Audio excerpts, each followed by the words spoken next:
So, kamusta po mga ka-streetwise, no? So, mga kababayan, ano tong kakaibang suggestion ni Mig Subiri kay Presidente Bongbong Marcos? Si Mig Subiri, yung dating Senate President na sinibak. Oo. So, yung suggestion nga po ni Mig Subiri kay PBBM, kailangan na daw po niyang magmura. Okay. Dahil nga daw po sa tumataas daw po yung presyo ng bigas. Okay. So ngayon, meron tayong dalawang topic So yung tungkol sa presyo ng bigas at saka yung napakagandang suggestion ni Migsubiri na para daw matakot kung sino man yung nang-aabuso, kailangan na daw magmura ni PBBM, ni Presidente Marcos. Mura as in putang ina, ganun, yun. So malamang namimiss niya na si Digong, di ba? Kasi ang point dito mga kababayan si Duterte ka nagmumura eh. So gumanda ba Pilipinas? Hindi naman, di ba? Lalo pa nga naging bulok eh. Bulok na nga dati, naging bulok pa lalo. Oh. Tapos ngayon, ang gusto ni Migsubiri, takutin yung mga nagsasamantala sa pamamagitan ng mura. Dapat po hindi po sila minumura. Dapat po sa kanila pinapakulong. Oh. Para makuha natin yung point mga kababayan, no? So ito po yung balita from Politico. So ito actually meron pa akong audio dito, no? So sabi dito, magmura na ang Pangulo. Subiri urge Marcos to get mad, lock up price smugglers, profiters. O tama, profiters nga. Okay. So actually mga kababayan, no? So hindi, sige, mamaya, balikan natin yung bigas-bigas na yan. Kasi meron akong papakitang data dito eh. Okay. So sabi ni Subiri ito, okay. Ito. Yan, sabi niya dito, Senator Juan Miguel Subiri has prodded President Ferdinand Marcos Jr. to curse at the rice cartel for hiking the price of the staple grain. So yung bigas nga. Subiri said the president should be scratching mud at smugglers, hoarders, and profiteers who deserve to get jail time for violating the anti-agricultural sabotage law. So meron siya binabanggit dito na anti-agricultural sabotage law. So actually ito po ay batas ni Pinoy na naamyandahan po nito, no. Ngayon ko lang po nalaman na napirmahan na pala ito. So ito pala, no, Republic Act 12022. So ito po ay napirma ni PBBM noong September 26, 2024. 'Di ba? An act defining the crimes of agricultural economic sabotage, prescribing penalties, therefore vesting jurisdiction over such offenses with court of tax appeals providing so blah blah blah. So ang ibig sabihin po ng batas po na to ay inamyandahan po ng Republic Act 12022, yung dating batas. So ang ginawa po dito is mas lalong pinabigat yung mga penalties. Okay. So continue pa natin So sabi pa ni Big Subiri dito, well, ngayon nakalimutan ko na pala, no, napirmahan na pala ito last year, no. So sabi ni Subiri dito, ang higpit po ng Anti-Agricultural Smuggling Act implementation na lang. It takes political will siguro, magmura na ang Pangulo. Ikukulong ko kayo, yan siguro ang kailangan gawin ng Pangulo. Subiri said on Friday, January 17. Okay? Subiri urged Marcos to be ruthless against members of the cartel who hoard rice and other agricultural products to jack up the prices. Okay? Ang kailangan natin, political will. Dapat magmura ng presidente, lalo na ang presyo ng agricultural commodities dahil sa pang-aabuso ng cartel na ito, Subiri said. Kailangan magalit na Pangulo, wag po siyang maging forgiving, ilabas na niya ang pangil. Okay. So ngayon mga kababayan, okay. Ang tanong natin dito, makakatulong ba yung pagmumura? Actually, tinakot mo lang.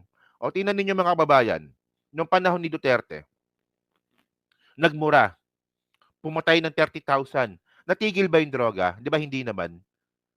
So ang mas maganda dito mga kababayan, i-enforce natin itong Republic Act 12022 po na to, 'di ba? Para po mahuli po yung mga kartel. Okay. And actually mga kababayan, no, yung nirereklamo ninyong bigas, halos hindi nga gumalaw eh. May papakita akong data mamaya, no. So ang point ko dito mga kababayan, okay. Ako naniniwala naman ako na merong kartel. At naniniwala din naman po ako na merong mapang-abuso. Oo.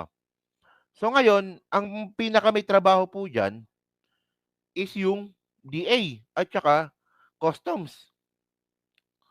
So, ano ginagawa niyo diyan? Oh, 'di ba? Sino ba yung commissioner ngayon ng customs? Si Rubio, Bienvenido Rubio. Oh, yung cartel po na 'yan na sinasabi ninyo matagal na 'yan. So, ako naniniwala ako na alam po ng customs na yung mga pumapasok po na bigas sa Pilipinas, eh, talagang 'di ba, minamanipula po 'yan. Actually, 'di ako, meron akong kilalang ano,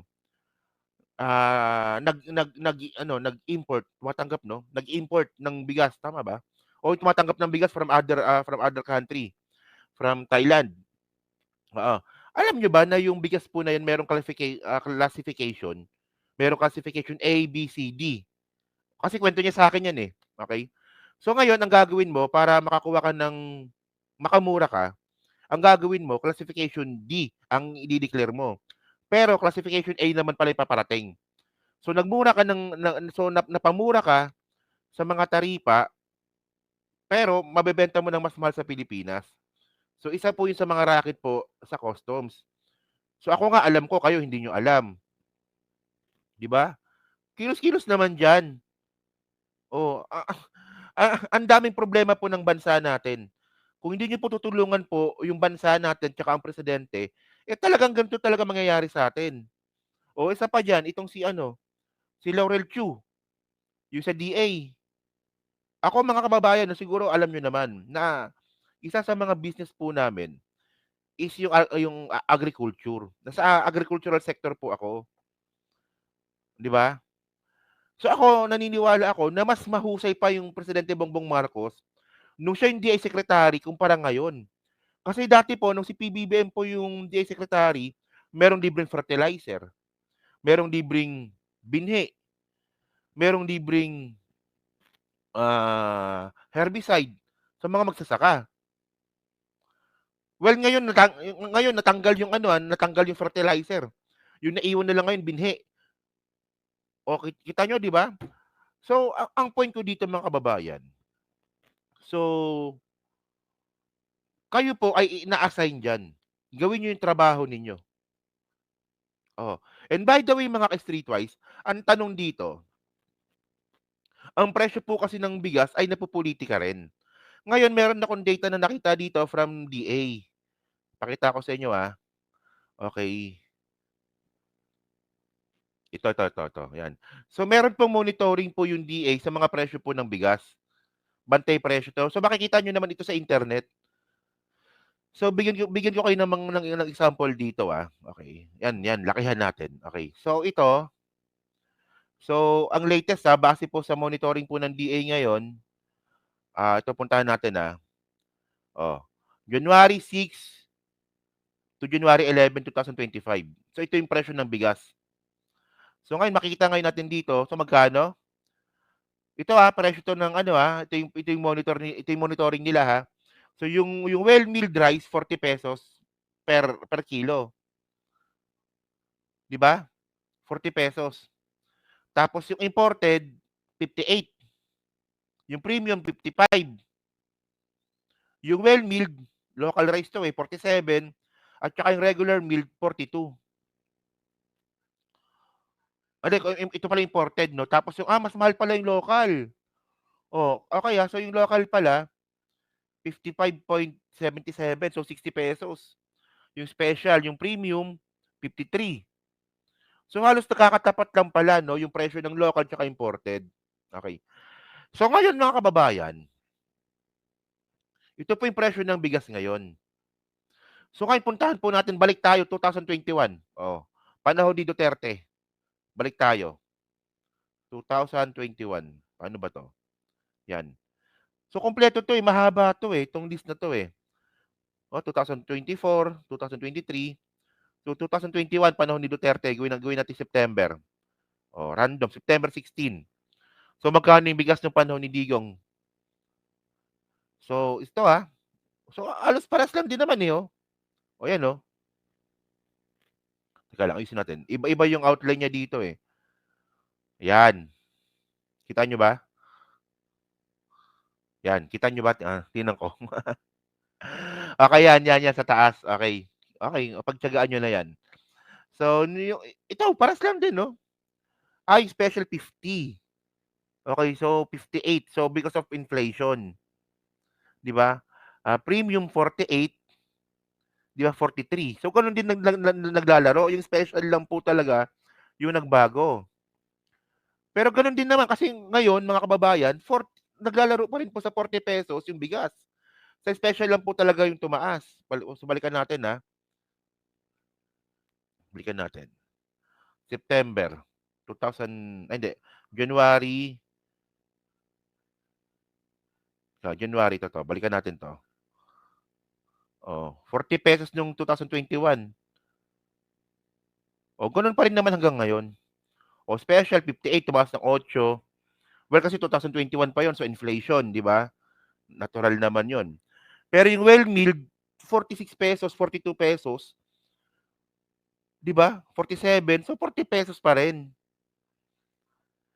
So, hindi ko talaga alam 'no. Well, kailangan ba talaga magmura ng presidente dun sa pagtaas ng presyo na justifiable because of the inflation? Mga kababayan po kasi yung inyong inflation normal lang po yun. Yung pagtaas ng presyo ng bilihin po natin, for example, 2% to 3%, ayan po yung tinatawag na Goldilocks zone, eh. 'Di ba? Goldilocks zone ba? Oo, tama. Ayan ang ano, 'pag 2 to 3% po yung inflation, okay po 'yan.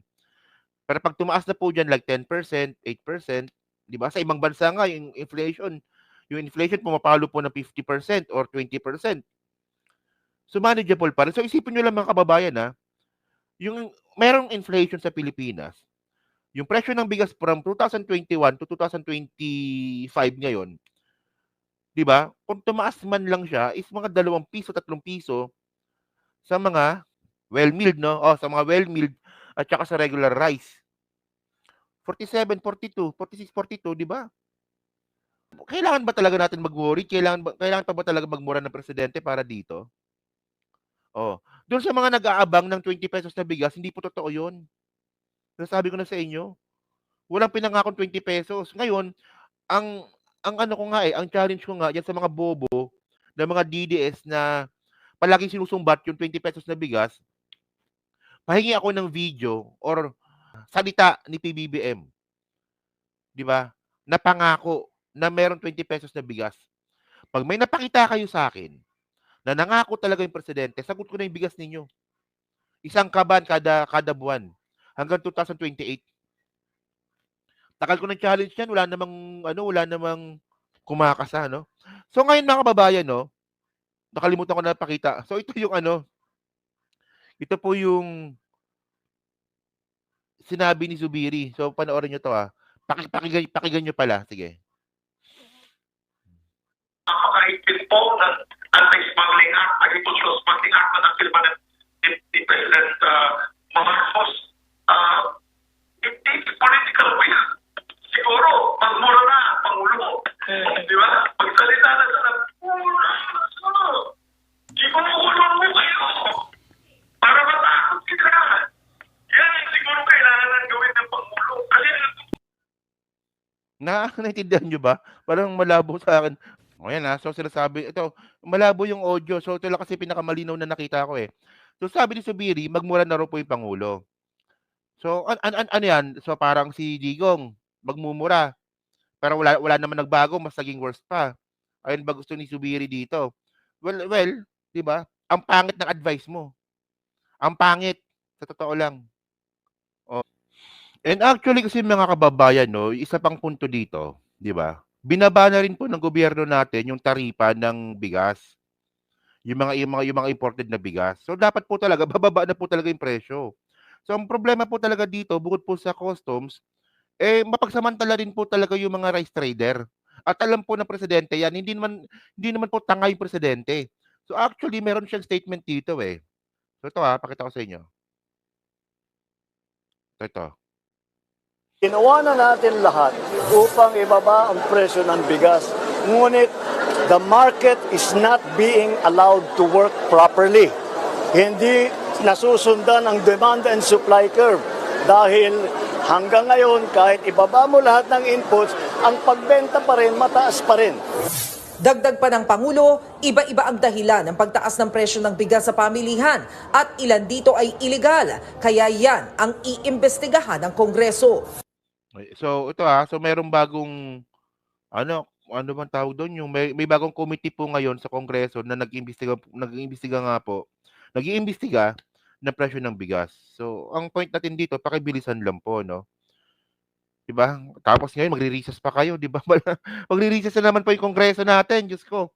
So sana bago kayo mag-recess, pakitapos po itong presyo ng bigas.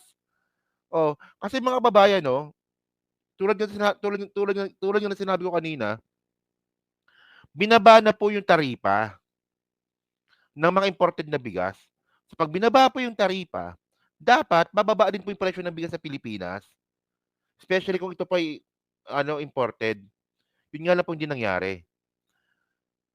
So yun, 'di ba? So ganoon talaga. So yun mga kababayan, dyan po sa Team Replay, ano po masasabi nyo nga po dito sa suggestion nga po ni Mig Zubiri na magmura na daw po ang presidente. Ano ba mas importante, magmura or kumilos? 'Di ba? So kasi ang point ko dito, no, hindi po magiging successful po yung kung magmumura lang. Si Duterte nga nagmumura. Wala naman nangyari, 'di ba? Oh. So yun mga ka-streetwise, so dyan po sa Team Replay, 'di ba? Pa-comment lang po sa baba, pinabasa ko pong lahat 'yan. At syempre, pa-like, pa-subscribe. At kung di naman kalabisan, pa-share na rin po ng video po na 'to. So sa muli po, kita na lang ulit tayo sa susunod nating content. So thank you, salamat, and bye-bye.